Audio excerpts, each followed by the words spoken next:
Bom, boa tarde, pessoal. Estamos finalmente voltando com o Seminário de Coisas Legais, depois de um longo hiato. A gente costuma fazer umas comemorações de sextas-feiras 13. O último Seminário de Coisas Legais que teve foi numa sexta-feira 13, foi em 2020. Naquele dia o reitor anunciou que a universidade ia passar para o remoto.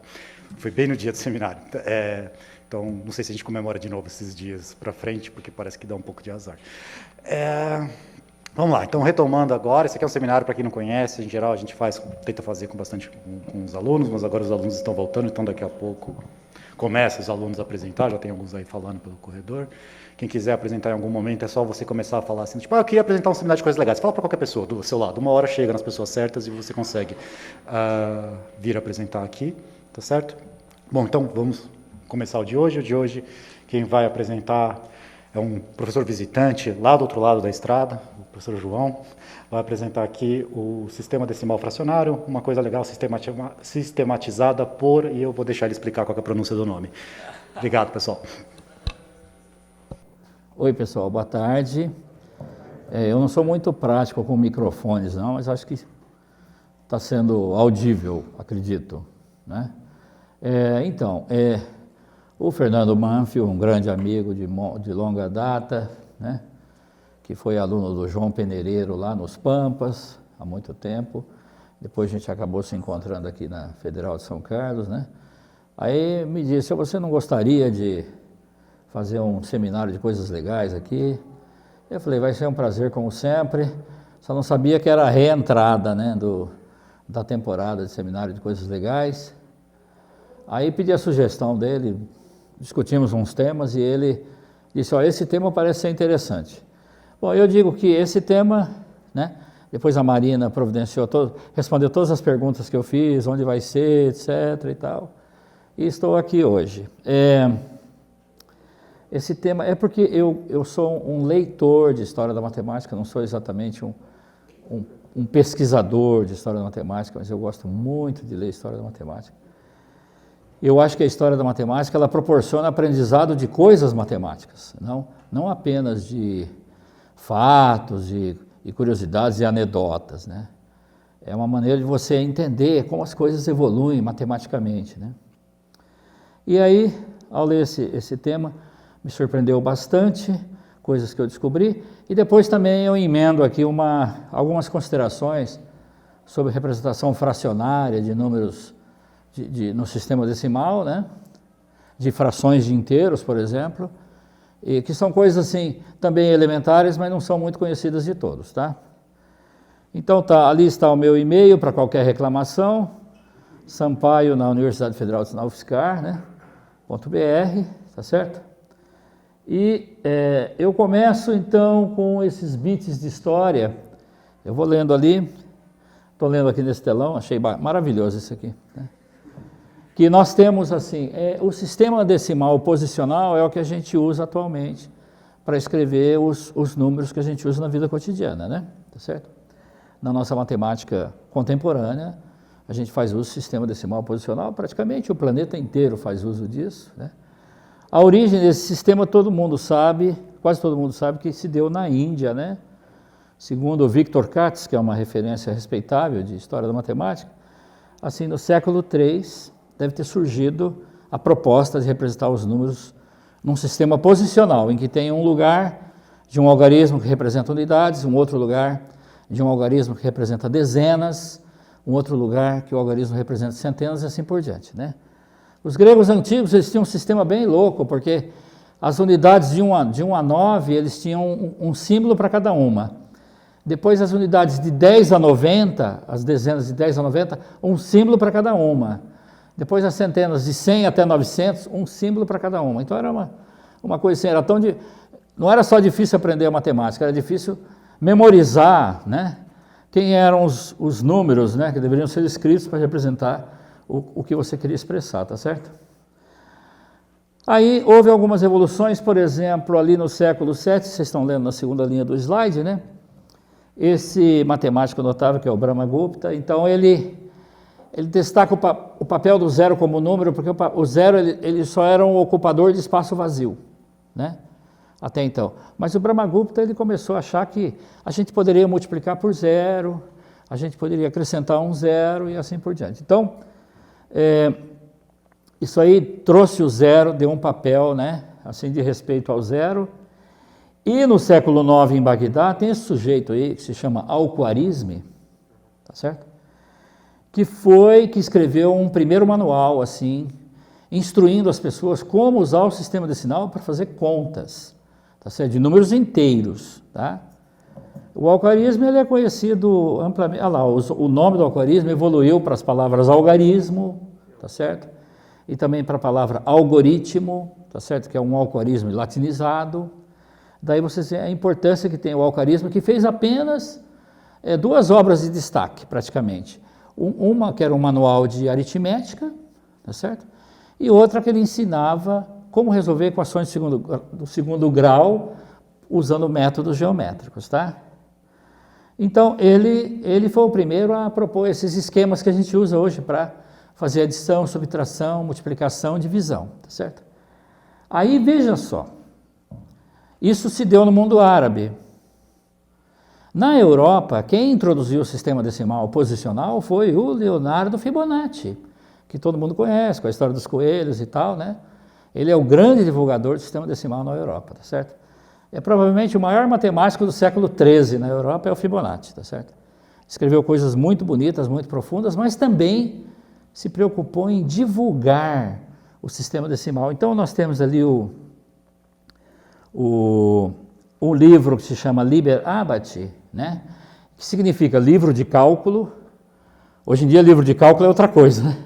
Mas naquele livro de cálculo era cálculo aritmético, tá certo? Então ele ensina lá como você posiciona 2 números para fazer a soma, tá certo? Então, unidade sobre unidade, dezena sobre dezena, tá certo? E aí aquele vai 1, famoso vai 1. Então Fibonacci ensinou tudo isso. E aí isso fez com que se espalhassem escolas de cálculo pela Europa, principalmente pela Itália. Até o século XIV, XV, muitas escolas de cálculo ensinando, né, os comerciantes e seus aprendizes a fazer contas, tá certo? Inclusive, a representação de números na forma A sobre B, como a gente tem hoje, é uma proposta do Fibonacci, né? Com algumas coisas estranhas também, ó, o que vocês estão vendo aqui, ó, essa notação do Fibonacci, que você, enquanto liberado, ele estava dizendo que isso ia significar isso, olha que louco, tá vendo? É claro que tudo isso depois foi abandonado, porque é muito confuso, né? Mas assim, a parte de soma de frações, de inteiros positivos, ele já propôs como é que você faria e tudo mais, tá? Bom, aí entra o nosso personagem aqui, né? Que o professor Leandro disse que eu ia pronunciar o nome, eu disse que eu aprendi de um amigo que é Simon Estevan, porque ele é belga e principalmente de língua francesa, tá? Então, ele propôs o que a gente chama hoje de representação decimal fracionária, tá certo? Então, essa representação que a gente usa agora aqui, 0,0235 ou 12,356, isso é a evolução de ideias do Simon Estevan. Então, até o Fibonacci não havia esses números não existiam. Só existiam os números inteiros positivos, tá certo? Existia o número zero, obviamente, e existiam as frações de inteiros, tá certo? Qual foi o propósito do Simon Estevan? É que ele fez um modo de representar números fracionários que ele achou que seria mais produtivo para os comerciantes, para os mercadores, para todo mundo, né? Para os contabilistas, assim por diante, tá? Ele também era físico, engenheiro, ele teve trabalhos de hidrostática, tem inclusive um teorema de Estevan sobre hidrostática e tal, é bem legal, tá? Então, esse livro aqui, que é o Detienne, eu não sei se é assim que pronuncia, mas tem o Ladime, que você não pode falar o S, né? E eu prefiro o Detienne, porque todo mundo fala inglês, né? Hoje todo mundo fala inglês, não é verdade? Tá? Então, é do século XVI, como vocês estão vendo, tá? Então, olha aqui, ó. O Simon dizia, o Simon comenta que as frações ordinárias eram um empecilho à matemática comercial. Por exemplo, no livro Tables of Interest, que todos esses livros têm a versão em inglês, você acha na internet tudo hoje, né? Então a versão em inglês é muito fácil, a versão em francês eu fiquei meio distante dela, né? As versões traduzidas já existem. Então nesse tables of interest, que literalmente significaria tábuas de juros, né? Tá certo? Então ele fala, olha, o que um principal de 380 libras a juros de 11% ao ano rende em 8 anos? Aí a resposta é 875 e esta fração de libras, tá certo? Então ele menciona isso no livro. Então ele menciona, ó, isso é um empecilho, né, para os comerciantes, tá certo? Então ele propôs assim, ó, ele disse assim alguma coisa, ele fundou essa aritmética do sistema decimal posicional dos números fracionários, né? Então ele disse assim, ó, eu vou chamar o número inteiro de início. Eu vou colocar esse símbolo aqui, ó, um zero dentro de um círculo, né? Ele fala lá, o DETEN, que é o livrinho dele, é uma aritmética baseada na ideia da progressão por dezenas. Veja, ele estava criando isso ainda, então por isso que as palavras são um pouco confusas, né? Os cálculos que são encontrados nos negócios podem ser realizados por inteiros apenas, olha só a ideia dele, né? Então, o que ele quer dizer com isso? Aí ele fala assim, bom, a 10ª parte ali de uma unidade do início é chamada de primeiro. E a 10ª parte de uma unidade de primeira é chamada de segunda. Que termos são esses? Esses são os termos que hoje nós chamamos o décimo, o centésimo, o milésimo, e ele estava chamando de primeiro, segundo, né, e assim por diante, tá certo? Terceiro e assim por diante. Bom, aí, justamente, quando ele escreve esse número aqui, ó, 3 primeiros, 7 segundos, 3 terceiros e 9 quartos, ele quer dizer isso aqui, ó, 3 décimos, 7 centésimos, 3 milésimos e 9 décimos de milésimo. Ele quer dizer isso, né? Então, o que é evidentemente 3.739 sobre 10.000. Essa frase, entre aspas, é do Simão Estevan, ou do Simão Estevan, tá? Aí ele lembra também que ele vai usar o algarismo só de 0 a 9, olha só, porque ele estava atento a essa consideração, né? Então ele fala, nós não vamos escrever 7 décimos e 12 centésimos, como aqui, ó, 7 primeiros e 12 segundos, não, porque isso aqui é o mesmo que 8 primeiros e 2 centésimos e 2 segundos. Então ele já deu essa simplificada. Então ele explica tudo isso para o leitor tomar cuidado, tá certo? Só que, curiosamente, ele não parece que conectar a parte inteira, a parte do primeiro, a parte do segundo, com as potências de 10. Não existe essa consideração lá. Não tem, tá certo? Mesmo porque parece que essa notação de potência ainda não estava bem assimilada pela civilização, né? Nessa época ainda, tá? Então, olha aqui como é que ele faz. Ó, isso aqui é o dime numbers, é a tradução para o inglês do que são as representações de números no sistema, eu falo, esteviano, né? Aqui, ó, ele coloca, e no livro dele, olha aqui o slide, ó. Facsímile da edição flamenga, da edição belga, tá certo? Então, não dá para ler muito lá não, tá certo? Então, voltando, olha lá, ele está somando 27 inteiros, 840,847, ó, ali, com 37,675, com 875,782. Então ele ensina a posicionar tudo sobre os outros, como a gente faz hoje, e fazer a adição. Então é isso que ele disse, que agora somar frações vai ser como somar inteiros. Entendeu? Então ele falou, acabaram-se os problemas da matemática comercial. Tá? Quer dizer, não é bem assim, né? Mas ele estava propondo isso, né? Então, isso de certa forma relegou depois o estudo de cálculo fracionário, né, para um cantinho, tá certo? Então, aqui tem então a foto de um livro que eu encontrei na internet. Olha aqui, multiplicação. Ele ensina a fazer uma multiplicação, né? Então, é claro que essas ideias de multiplicação, como sistematizadas aqui, já estavam descritas no livro do Fibonacci. Então, ele diz, quer dizer, no sentido do Estevan, né, ele estava transferindo todo aquele conhecimento que Fibonacci já tinha divulgado, né, para o sistema decimal fracionário. E ele disse, e é uma facilidade, tá certo? É o que a gente aprende hoje, né? Ó, o número tem 2 casas depois da vírgula, 2 casas decimais depois da vírgula. O outro, 2 casas. Eu multiplico um pelo outro como se fossem inteiros, e aí coloco 4 casas decimais depois da vírgula. Quem nos ensinou isso? Simão Estevan. Tá? Tá certo? Aí ele descobriu a dízima periódica. Né? Porque, de repente, ele disse assim, olha lá, acontece às vezes que o quociente não pode ser expresso em números inteiros, né?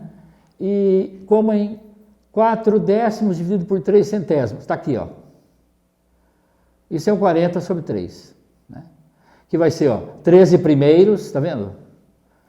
Depois 13 inícios, desculpa, 13 inícios, essa é a palavra do Estevão.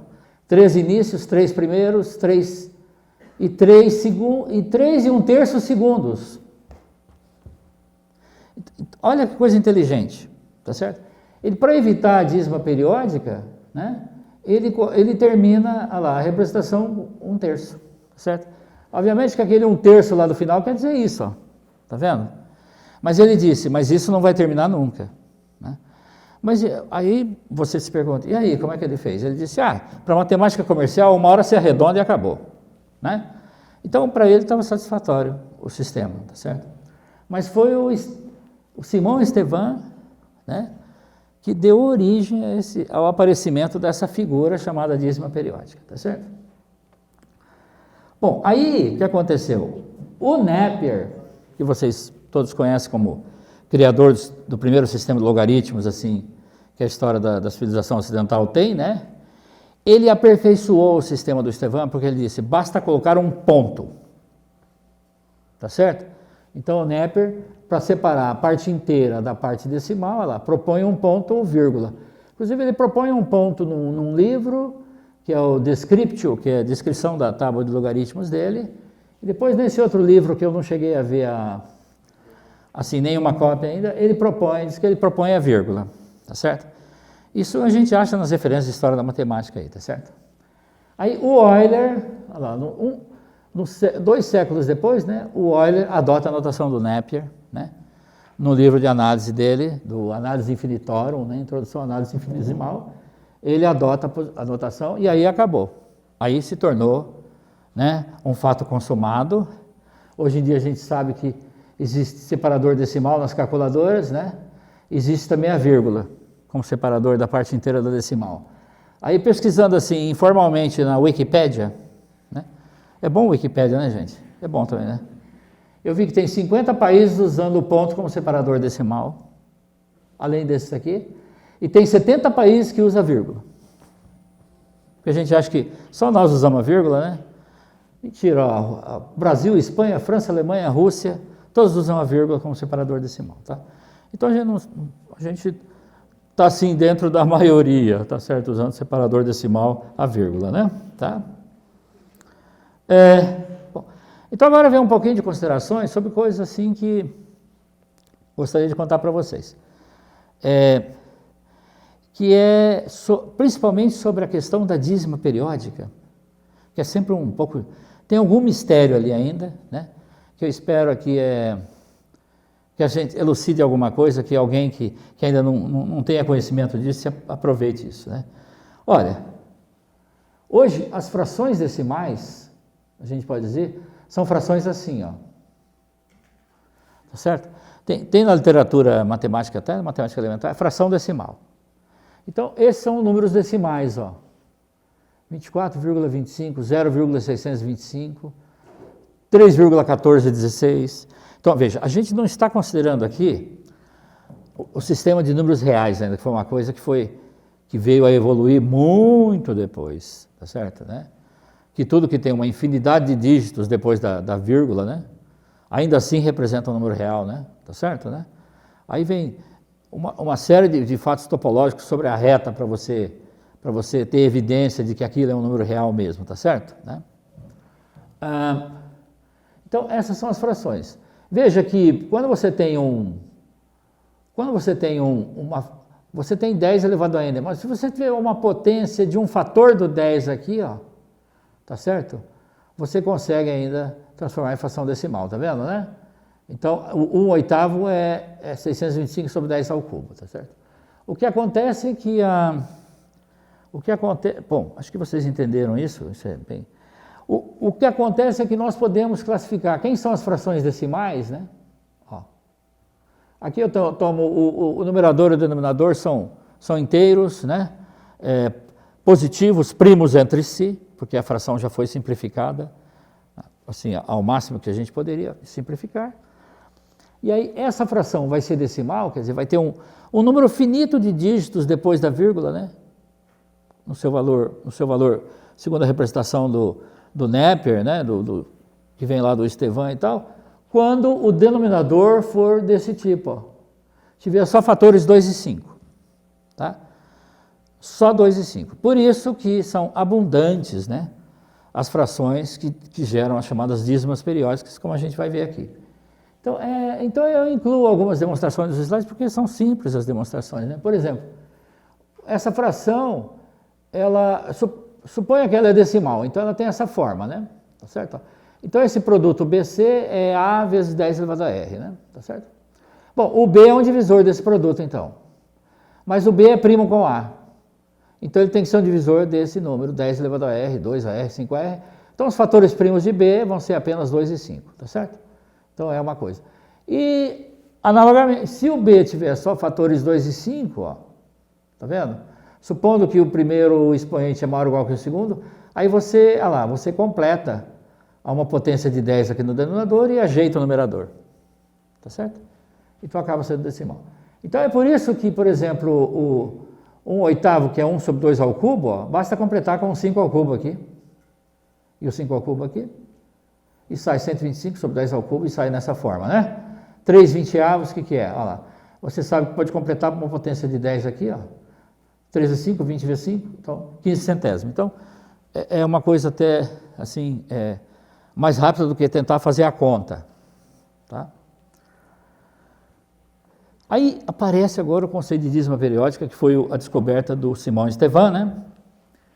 Então, assim, dízima periódica é uma coisa que a gente define meio informalmente, assim, ninguém sabe definir direito o que é uma dízima periódica, né? Mas eu digo que há uma dízima periódica nesse número, é assim que a gente fala. Ó. Então, esse padrão 274 aqui que se repete, é uma dízima periódica de comprimento 3, a gente fala assim, tá? Então, ele se repete na representação. Aí, quando você converte esse número ao número racional, aí você usa uma progressão geométrica infinita, ó. Tá vendo? Né? 274 lá, sobre 10 ao cubo, mais 274 sobre 10 à sexta, e assim por diante. Ó. De modo que você, fazendo essa conversão da soma geométrica infinita, é que a gente chega naquela forma que esse número é o 274 sobre 999. Né? Tá certo? Curiosamente, o 9 é o último dígito do sistema decimal e tem, né? Justamente é uma potência de 10 menos 1, que aparece aqui, ó. Seria lá, o 2, no fundo, se simplificando isso aqui, é 274 sobre 10 ao cubo menos 1, é que dá origem a essa representação. Em geral, a gente aprende assim, teorizando um pouquinho, você vai saber que esta dízima, que repete os dígitos A1 até a L, ó, infinitas vezes, acaba sendo este número, né? Na base 10 representa esse número A1 até a L, com os dígitos sobrepostos assim, e o número de 9 igual ao número de dígitos do numerador, certo? Muito bem, existem outras maneiras de explicar isso, mas eu escolhi essa.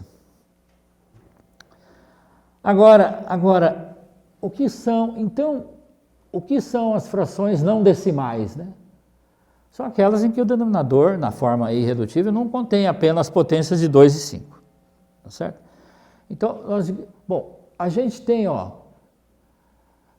primeiro a gente olha para essas frações em que o denominador é primo com 10. B e 10 são primos entre si, ó. B e 10 são primos entre si. Então, o resultado diz assim, se o B do denominador é primo com 10, então existe uma equivalência entre essa fração e uma fração desse tipo. Tá? Existe uma equivalência, ou seja, ela vai fatalmente redundar numa dízima periódica. Né? E como que a gente demonstra isso? Olha, eu já vou mostrar já. Então, por exemplo, aqui eu fiz uma tabela de alguns exemplos, né? Ó, todos os denominadores primos com 10, ó, né? E já estão na forma irredutível essas frações. Incidentalmente são números primos aqui, mas não precisava ser, tá? Então, por exemplo, olha, basta transformar, né, o denominador em uma sequência de 9, ó, para descobrir qual vai ser a dízima periódica depois, tá vendo? Estão vendo aqui? Né?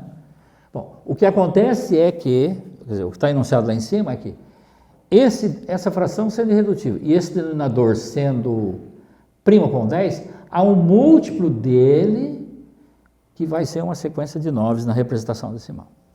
Tá? E como a gente demonstra isso? Eu descobri depois que o Elon, ele tinha demonstrado esse pequeno resultado, né, na revista do professor de matemática há muito tempo atrás, tá certo? Curioso, né? Sabe? O Elon, ele fuça em tudo, né, um pouco. Ele tinha colocado lá essa contribuição. Mas, então, por exemplo, por enunciado enxuto, toda fração é irredutível, denominador maior que 1, o denominador primo com 10, né, ela tem essa forma para algum natural C. Então, vai ser dízima periódica. Né? Por quê? Olha aqui. Você considera o conjunto das potências de 10. Ó. Começa a construir. É um conjunto infinito. Tá certo? Cada uma dessas potências vai ser dividida, ao ser dividida por B, tem um resto da divisão nesse conjunto. Ó. 1, 2 até B menos 1. Tá certo? Na divisão euclidiana que a gente conhece. Tá? Não pode ser zero o resto porque o B não é divisor do 10. Tá certo? O B e o 10 são primos entre si. Muito bem. Aquele conjunto de potências é infinito e esse conjunto de restos é finito. Então, aqui eu esqueci de escrever a palavra mais. Pelo princípio da casa do pombo, né? Tá certo? Haverá duas potências de 10 com restos iguais na divisão por B. Certo? Então, o que acontece? Daí, a diferença entre essas duas potências é divisível. Né? Se dois números deixam o mesmo resto na divisão por B, a diferença entre eles é divisível por B. Então, aqui, supondo que o M é maior que o N, ó, então essa diferença se escreve assim, ó. Coloca o 10 a N em evidência, né? Tá certo? Não sei de onde veio essa palavra em evidência, onde a gente usa. Né? Tá certo? E aí fica, olha lá, o 10 elevado a N vezes uma potência de 10 menos 1. Bom, o B e o 10 elevado a N são primos entre si. O B é divisor desse número, ó. Mas o B é primo com 10 elevado a N, porque B é primo com 10. Então, o B só pode ser divisor daquele número, tá certo? Então, esse número é justamente uma sequência de 9. Toda potência de 10 subtraiu 1, é uma sequência de 9. Então, esse número, né, é divisível por B, significa que, olha lá, esse número dividido por B vai dar um certo S, você só ajusta aqui agora, ó, né? A sobre B, S, A sobre SB, e aparece, né, aquele monte de 9 lá. É uma demonstração simples, que elucida bem esse fato de que as dízimas periódicas vão aparecer com muita frequência, né? Bom, aqui é só para frações impróprias, não tem muito o que fazer aqui, porque se a fração é imprópria, eu não disse para... O que eu falei antes? Não falei que a fração era... Um arremate para frações impróprias, você vai ter uma parte inteira, só isso. Olha lá, vai ter uma parte inteira mais uma dízima, tudo bem? Né? Tudo bem. Isso aí é apenas um detalhe. Tá? Se aparecer ainda, ó, tem as frações que o denominador, além de ter uma parte prima com 10, ó, tem também algumas potências, está vendo? De 2 e 5, né? Então, normalmente, isso acarreta um número, isso acarreta, assim, eu não vou trabalhar os detalhes dessa conta, se vocês quiserem depois eu deixo os slides para vocês lerem, tá? Mas o que acarreta isso é que vão aparecer, é aquele fato da dízima periódica começar com um certo atraso, tá certo? Né? Mas é uma conta que você consegue, essa descrição que está no exemplo já é praticamente uma ideia da demonstração desse fato, tá? Haverá uma parte não periódica, né, de comprimento, é assim, ó, a fração é 2 vezes 5 elevado a alfa vezes P. Então, tem uma parte não periódica de comprimento alfa. Como aqui, ó, você consegue por 10 ao quadrado, né? Então, tem uma parte não periódica de comprimento 2. É isso. Depois começa a parte periódica, tá? E aí vem a questão toda, que eu me perguntei por causa de uma pergunta do Pedrinho, né? Como você pode prever o comprimento de uma dízima periódica? Né? Tá certo? Eu confesso, nunca pensado nessa pergunta, né?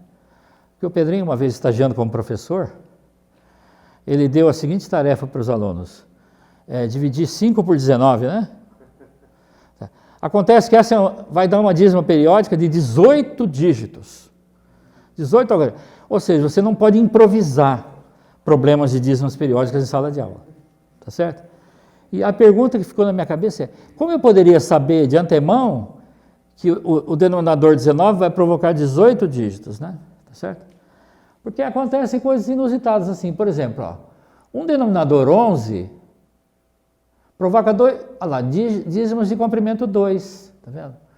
Esse denominador 37 aqui, ó, como o múltiplo dele, que é sequência de 9, é esse aqui, ó. Então ele provoca dízimos de comprimento 3, tá certo? O 7 não, ó, o 7 já provoca dízimos de comprimento 6, tá certo? Então o que acontece?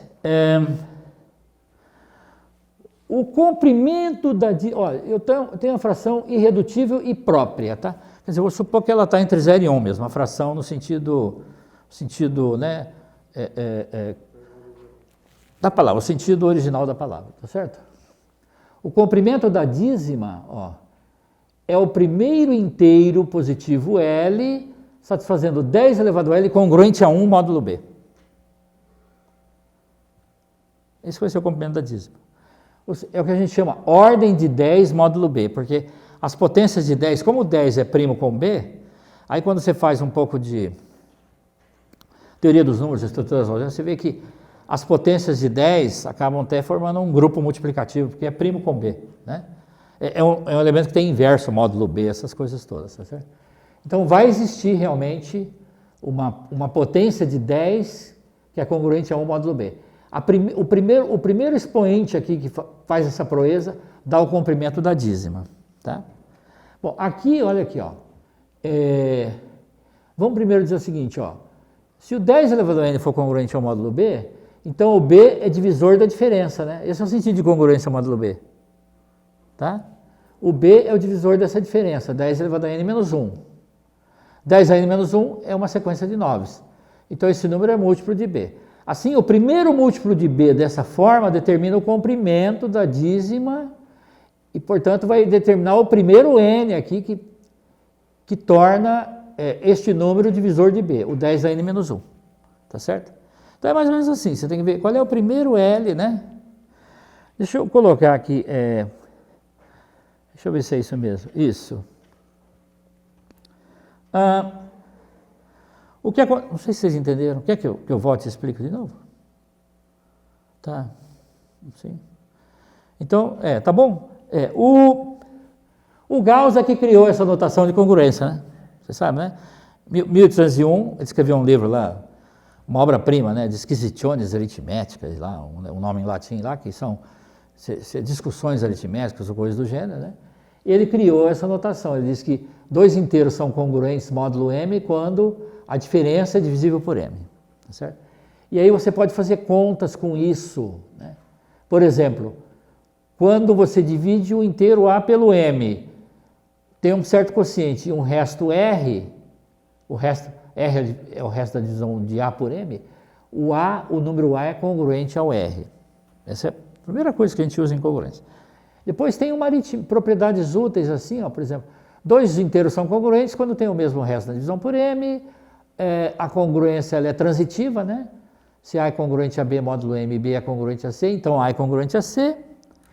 Funciona quase como igualdade, mas não é, né?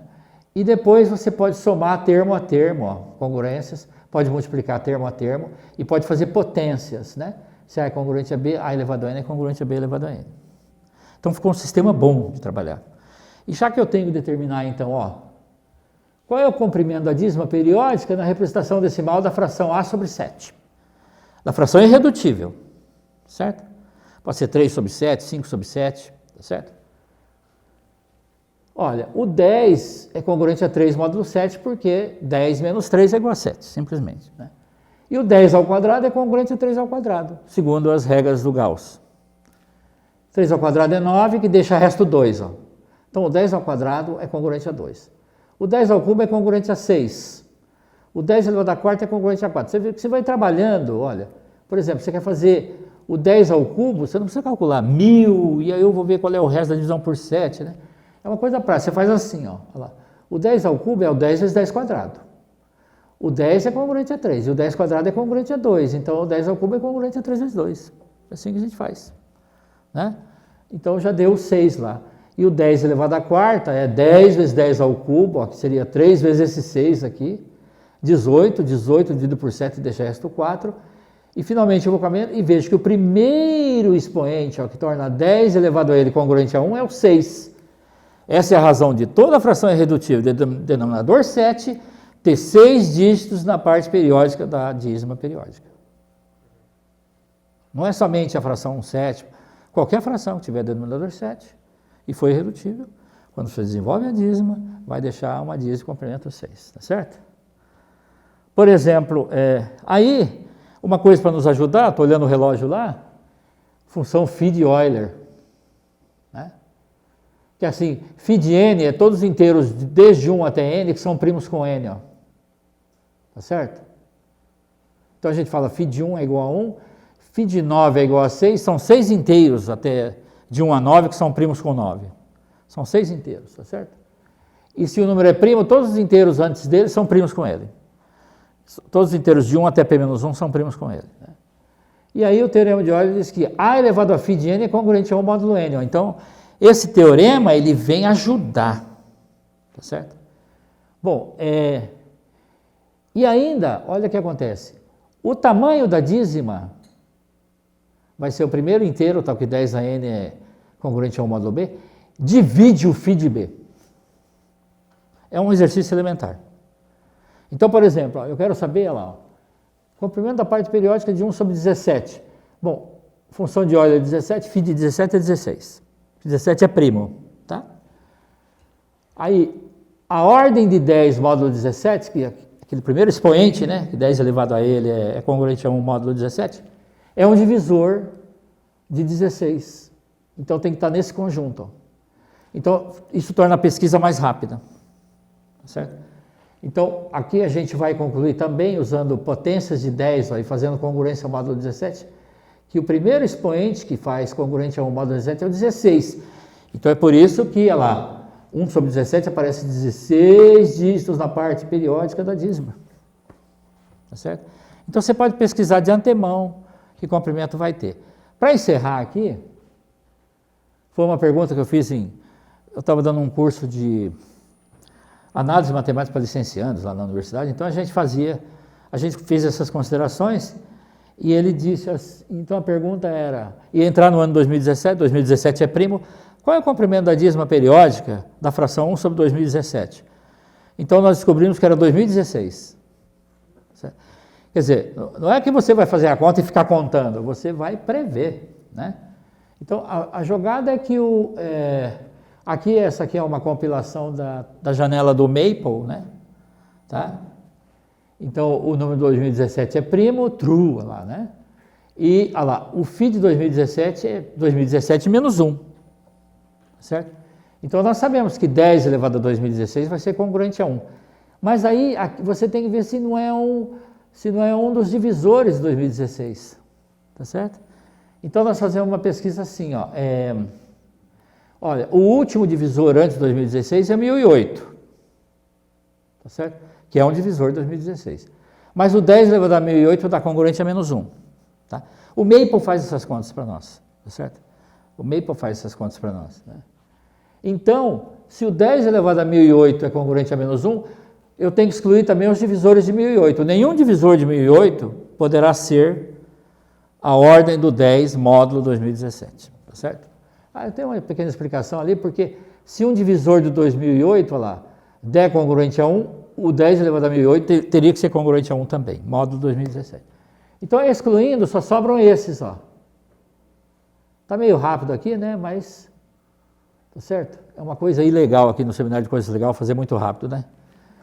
E aí, fazendo um teste, então, no que sobrou, um desses expoentes vai ser ó, a ordem do 10 módulo 2017.